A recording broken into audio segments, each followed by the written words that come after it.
morning and welcome to Love Every Moment, coming to you today from the Oklahoma state line near Boise City.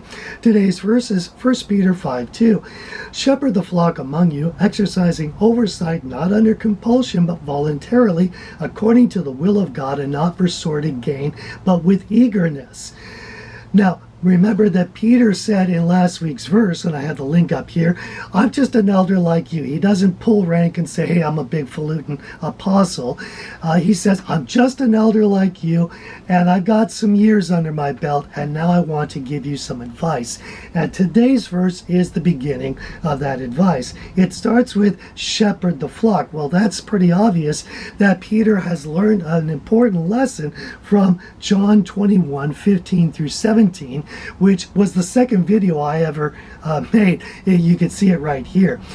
And in that section, Peter is approached by Jesus, and Jesus asks Peter, do you love me more than these? But Jesus uses the word agape for love, which for simplicity's sake, we'll just call that God's love. It's that perfect and high love that humans just don't possess naturally.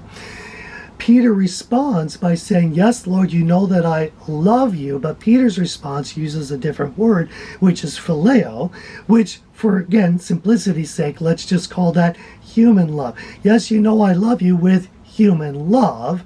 Jesus doesn't rebuke Peter. He just says, okay, well, shepherd my sheep. This whole thing happens a second time, but the third time, Jesus asks Peter, do you love me more than these? But uses that second love, that phileo love, taking it down a notch. And Peter is a little bit disappointed that Jesus takes it down to that level.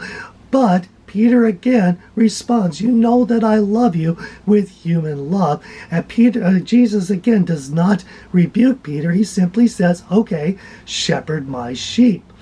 The whole point of that is we humans don't possess agape love naturally.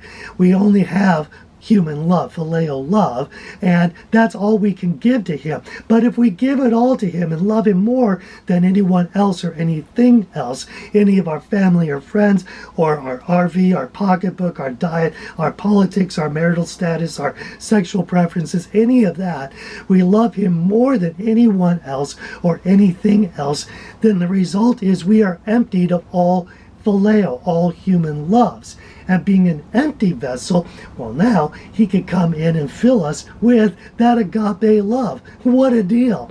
So with that agape love, now Peter could go and shepherd the flock with that borrowed perfect love. Isn't that terrific? So today's verse says, shepherd the flock among you. And how does an elder shepherd the flock? Number one, through love. You have to love them a lot.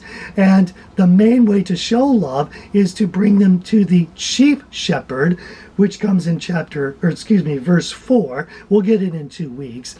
And the idea of bringing them closer to Jesus is, number one, teaching the word. And number two, if you do see them straying, to come up to them, not accusingly, not pointing a finger and saying you're a bad person, but by saying, hey, I notice you're struggling in your walk with God. How can I support you? How can I intercede for you and bring you closer to him? That is loving them into a better relationship with Jesus. So let's look at our verse. It says, exercising oversight, not under compulsion, but voluntarily. You're doing it because you love them according to the will of God. And there are verses that show how we should approach a sinning brother. And then it says, and not for sordid gain. We all know stories of supposed pastors who are fleecing their flock and living a life of luxury at their expense. And of course, how does that show love? It doesn't. It's fleecing them. And that should not be a part of any elder or pastor. So it shouldn't be there.